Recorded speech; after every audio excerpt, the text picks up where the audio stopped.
I started to learn a trick from a fellow engineer. He told me what he likes to do.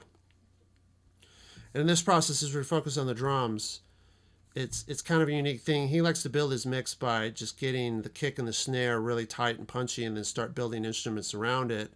And then once he feels like he has a balance going, then he starts adding in like rooms and overheads and things of that nature, which I've really tried to implement in my mixing style. And it's been really interesting how I think of it and approach things. What I like to do is I like to add parallel compression to the entire drums.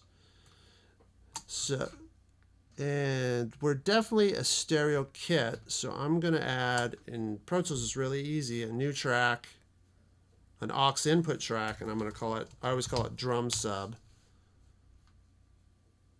And then I usually send my drums, when I put the send to 0, and then in Pro Tools, you can turn on the follow pan. So wherever I pan this pan pot on the fader, the aux follows. So in stereo drums, especially like toms, for example, this tom track, it's a high tom, so I usually would pan it to the left-hand side, and if I pan it over there, it's panned to the left as well. I don't know if Logic, I'm not too well versed in Logic, if Logic follows that way either. But it's just a good way to keep things from getting messy in your stereo mix when you're trying to do like parallel compression. So I used it once, but it's such a fun thing to do. I'm going to go back to the Kush Audio pusher for my parallel compression. And I'm going to mute it first. And what I like to do is just mute my parallel.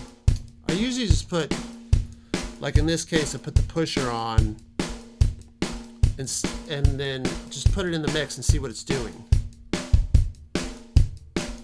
Oh yeah.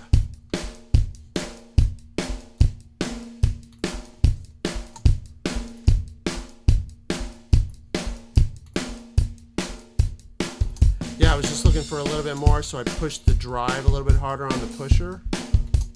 So that's just my kick, snare, kick in, kick out, snare top, snare bottom, sending a parallel to the pusher, and I'm bringing it back in.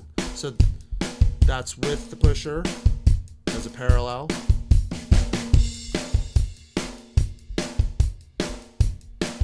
And that's without.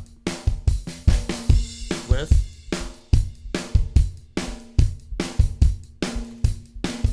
And then without. See how bigger and punchier the drums get? That's like a really good foundation to start with a mix.